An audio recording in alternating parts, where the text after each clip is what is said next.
Hola, ¿qué tal? Muy buenos días. Soy David Martos. Estamos en la edición número 68 de la Seminci de Valladolid, en este set compartido entre Kinótico y Seminci.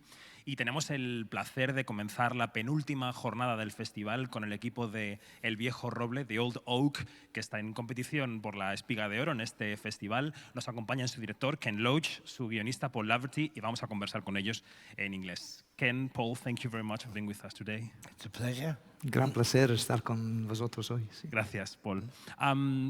Ken, I don't think we can live with the idea of this being your last film. Is that a final decision of yours? Well, never say never, but I think it's a tough course to get around, and so I can't see another one at the moment. Okay, okay. Your career spanned 60 years, I think, more or less. Are your worries the same than when you began filming 60 years ago? Well, I mean, times change, and ideas develop. So, of course, you're not the same person, but as you were when you began. But the political ideas that we first were introduced to in the 1960s, put in one sentence, there is an essential conflict within society between those who sell their labor and those who exploit them. And while many things have changed over 60 years, that essential interpretation remains true. And the conflict gets harsher. And we saw it when I started. The people owned many things. We owned energy, gas, electric, water, transport, coal mines, steel, many things. We own nothing now. And the conflict between the classes sharpens. It leads to more wars, more exploitation, more poverty, more inequality. So the essential truth remains the same, but the conditions and the dangers people have are much greater. And overall stands the climate disaster, driven by corporate power. So yes, basic idea is same, but the danger we face now is much, much greater. I agree. This film, we could say it's part of a trilogy with Aidan Blake and Sorry We Missed You. Paul, why did you think you should come back to the northeastern part of England to tell this story?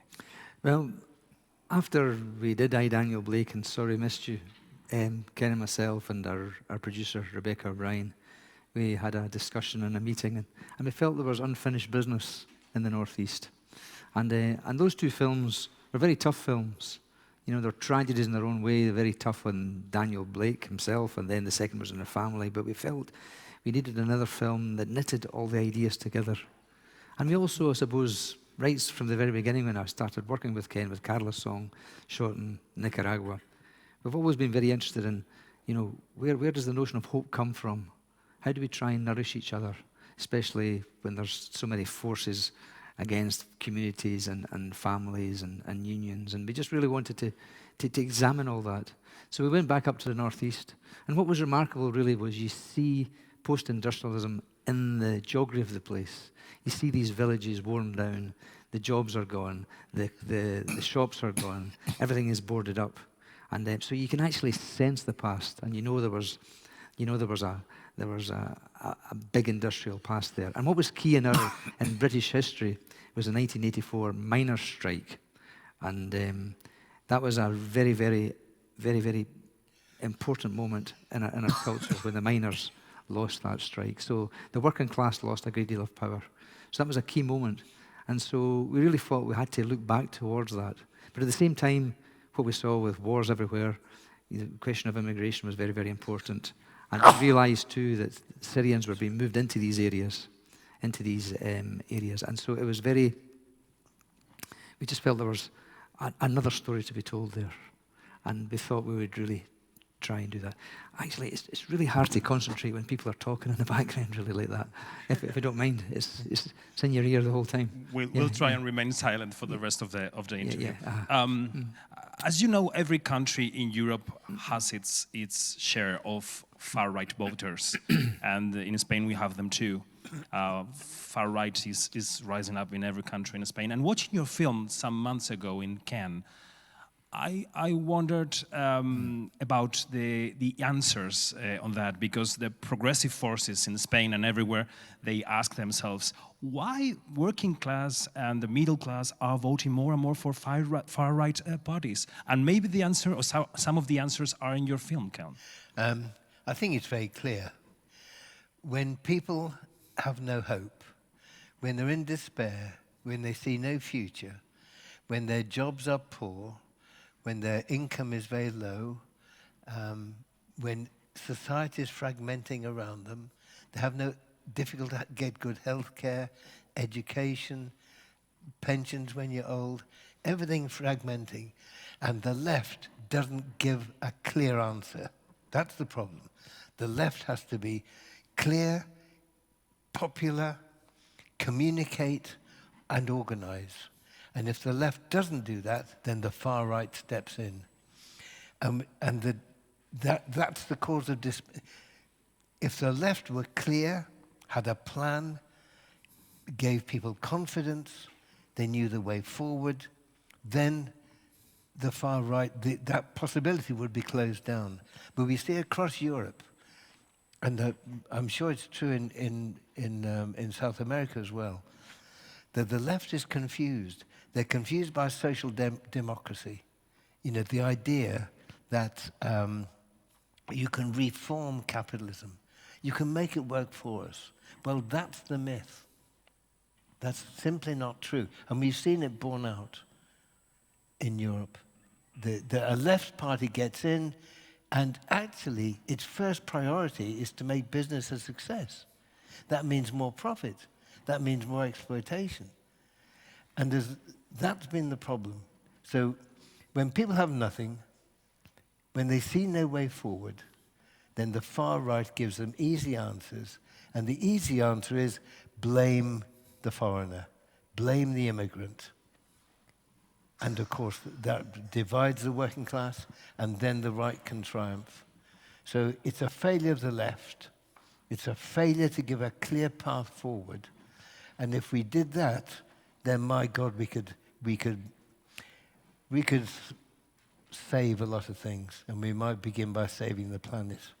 Can I just? It's a very good question, David. You asked too. I mean, the right is actually great at inciting hatred and heat, you know, and aggression. And there's so many people just now, especially with the standard of living crisis, who are angry, upset, they feel fragile, and so they look for enemies. But when you examine what they say and how irrational it all is, look at Vox in this country, in Spain. It denies climate change.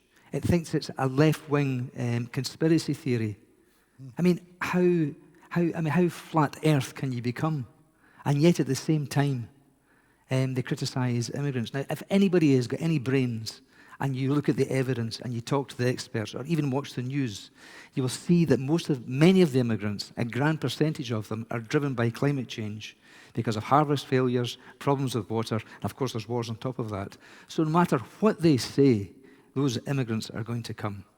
You know, they can shout in opposition and say, we're going to do this, we're going to do that. They will not be able to stop it. You know, despite all their lies and despite all their heat.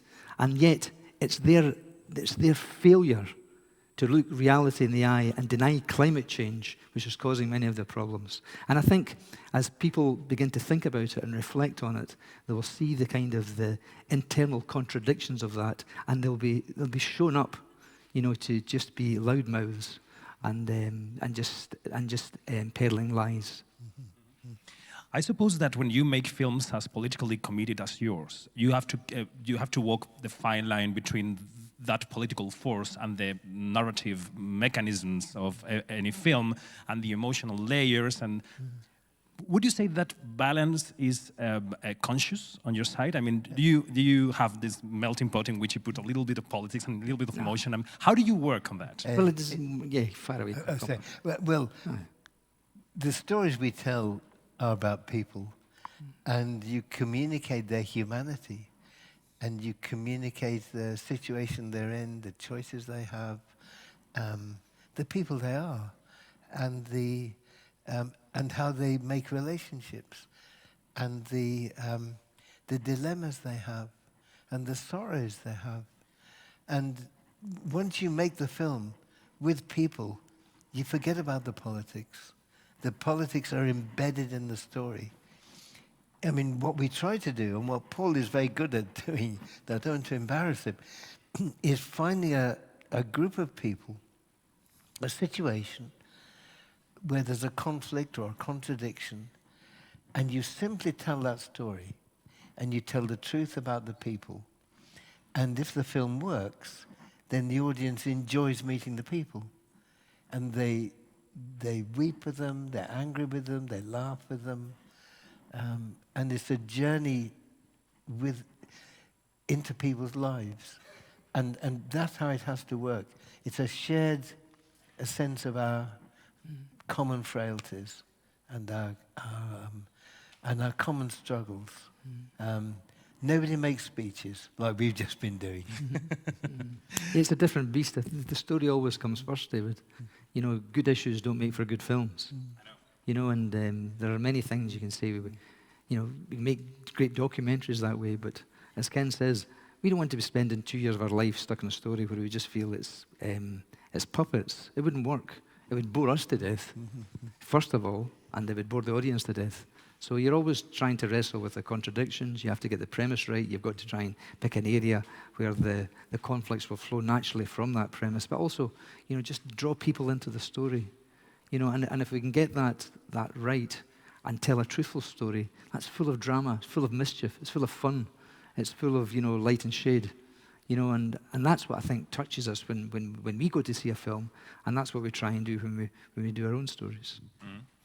Your film delivers a strong message on the need of a community of mutual support.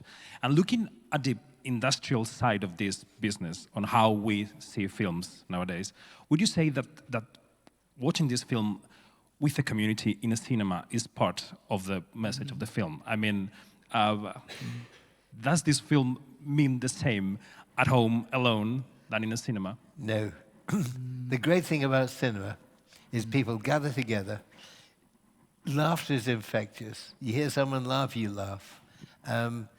Emotion is infectious. If someone is so connected to the film that they become distressed, you share it. And that's the great thing about people coming together, is that's our strength. We are gregarious. We enjoy being with people, and we feel stronger for it. We feel better for it. We go back home, you know, more confidently than when we left. And isolation is that one of the weapons of the right, is to leave people isolated, leave them in their own homes, getting anxious, no sense of our common strength. The community activities are the essence of being radical, having the strength to make changes, to improve things. You do that when you're together. Isolated, you're nothing. So come to the cinema. Don't sit in your own room and watch it on a television. Do you feel optimistic about the future of this art? Well, I mean, because we're talking about ideas and the struggles of this century, and some of they are worse now. But what about the future of movie making? Well, it'll always exist because it's a wonderful medium. That's the thing. It's a wonderful medium for getting to know people, getting to know the characters in the film. I mean, theatre's wonderful too, but in a different way. What you have in film, you can see people this close. You tell stories, you have conflict, you have great language, you have music, if you wanted, and it brings so many arts together. Fine art, you're dealing in images, you're dealing in light. The soundtrack can be very varied. It's a wonderful medium. So as a medium, it will always survive. It has to. The other thing about film is it's two things. It's a commodity. It's an investment for which people want profit, but it's also a communication. So if you, and the two are at odds, because to make the right communication may not lead to immediate profit, may not serve the idea of a commodity. So it has always tried to balance that contradiction. But the strength of it as a medium, as an art form, can never be reduced because it is cinema. Yeah, I agree with all that Ken said, but I think there's a real crisis now about who decides what stories are told. That's a huge question, isn't it? Yeah, and yeah. it's totally linked to what Ken said. You know, you can have all that richness in the medium, but if you have a commissioning process where corporations and you know, functionaries are deciding the content of what we watch, that's going to undermine it, because I think you'll lose a great deal of originality. If you have producers deciding what we'll see and not writers deciding. So, I mean, I would make that plea that you give people their head to follow their instinct. It's very, very different jobs. And that's the wonderful thing about working with Ken and Rebecca. We've all got different jobs, but we meet together as filmmakers. But if you undermine, you know, I mean, we're asked all the time, you know, who are the new young filmmakers are going to do original films? I keep meeting them all the time. Ken keeps meeting them all the time. They're bursting with ideas, and they will bring their own life and energy to that. But do they get the chance to write the scripts? And if the script is written, and they even have the miracle of making the film, will it be distributed? That's all through the prism of commissioners and a corporate culture. So that is the danger to it. Yeah. And my last question, because we're running out of time, is for Ken. Just in case it were your last film, which part of the process of filmmaking would you miss the most?